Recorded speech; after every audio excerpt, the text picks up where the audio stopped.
Bismillahirrahmanirrahim. Assalamualaikum warahmatullahi wabarakatuh. Perkenalkan, nama saya Ahmad Miftahul Ilmi dari kelas 19I, jurusan manajemen. Pada kesempatan kali ini saya akan membawakan materi yang berjudul operasi dan produktivitas. Pengertian operasi.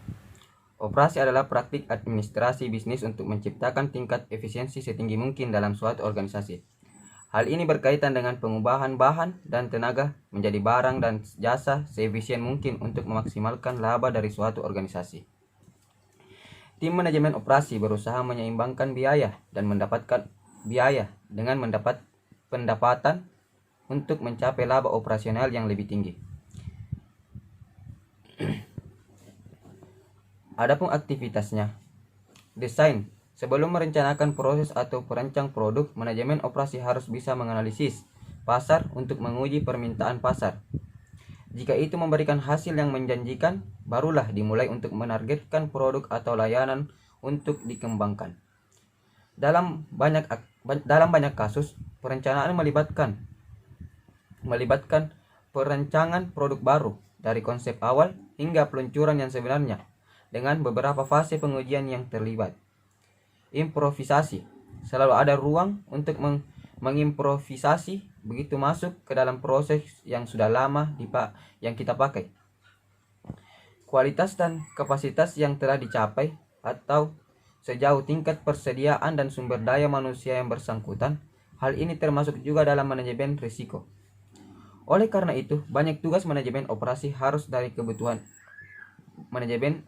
berasal dari kebutuhan ini, dan disinilah langkah perancangan jangka panjang. Manajemen atau organisasi. Jadi, jika Anda sudah memiliki fasilitas untuk produksi, desain produk atau sudah siap, begitu juga Anda juga sudah paham dengan cara produksi dan yang menyangkut dengan bahan dan sumber daya manusia. Beberapa biayanya dengan alur kerja seperti apa, itu menandakan adalah basis awal yang solid untuk memaksimalkan efisiensi operasi. Adapun fungsinya. 1.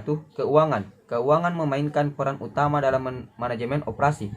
Penting pula untuk memastikan bahwa keuangan organisasi telah digunakan dengan benar dan menjalankan fungsi utama seperti produk, barang, atau layanan sehingga membutuhkan pelanggan dapat dipenuhi.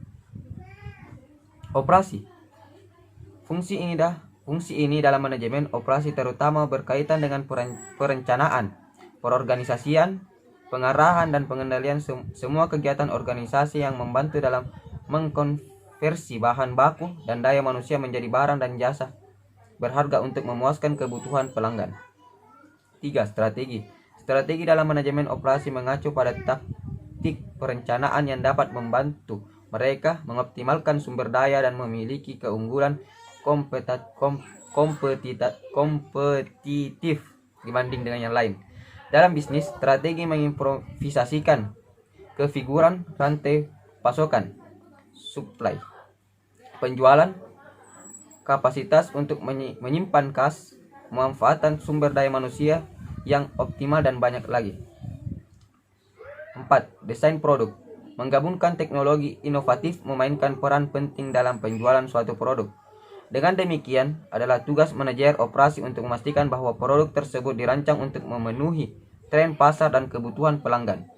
Pelanggan modern lebih peduli pada kualitas produk daripada kuantitasnya. Jadi, manajer operasi fokus untuk menghasilkan produk berkualitas terbaik. 5. Perkiraan permintaan. Hal ini mengacu pada proses pembuat estimasi mengenai peristiwa-peristiwa tertentu dan mungkin terjadi di masa depan. Dalam manajemen operasi, hal ini mengacu pada perkiraan permintaan pelanggan sehingga produksi dapat dilakukan sesuai dengan itu.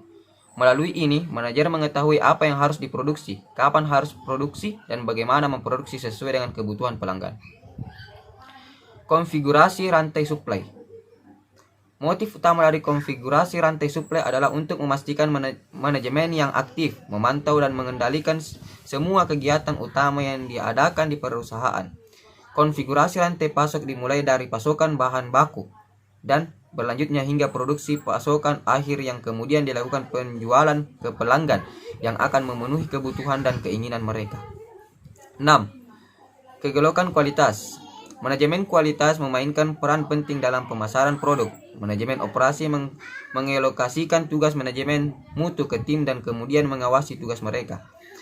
Para manajer mengidentifikasi cacat proyek dan memperbaikinya untuk memastikan kualitas terbaik. Dalam hal ini, sistem tertentu digunakan yang mengukur dan menjaga kualitas produk.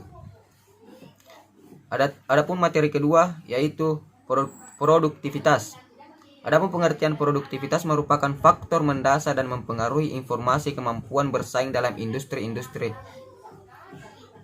Adapun menurut para ahli, Sadar Mayanti, produktivitas merupakan keinginan dan upaya dari manusia untuk meningkatkan kualitas dalam kehidupannya dan kehidupan di segala aspek bidang. Adapun faktor-faktor yang mempengaruhi produktivitas. 1. Pendidikan. Tingkat kecerdasan karyawan dilihat dari tingkat pendidikannya. Semakin tinggi pendidikan, semakin besar kemungkinan untuk mendapatkan tujuan jenjang yang lebih baik. Oleh karena itu, pendidikan berhubungan dengan produktivitas kerja staf dan karyawan. 2. Kesehatan jasmani dan rohani. Salah satu tugas pemimpin perusahaan adalah menjamin kesehatan karyawan, yaitu dengan cara mengatur jam kerja, meniadakan lembur sehingga dapat menciptakan kegiatan kerja para karyawan. Karyawan yang sehat juga pasti akan dapat meningkatkan produktivitas kerjanya. Lingkungan kerja. Lingkungan kerja yang baik akan berpengaruh besar dalam meningkatkan produktivitas. Lingkungan kerja yang bersih dapat mempengaruhi karyawan untuk bekerja lebih giat. Faktor manajerial. Gaya kepemimpinan yang efektif, motivatif, mengarahkan dan menggerakkan bawahannya agar dapat bekerja dengan lebih semangat dan bergairah dalam melaksanakan tugas. Motivasi. Memberikan motivasi oleh seseorang pemimpin yang baik akan membimbing dan melatih karyawannya. Memotivasi setiap karyawan tidaklah mudah, sebab setiap karyawan mempunyai latar belakang, pengalaman, beberapa harapan dan kegigihan yang berbeda.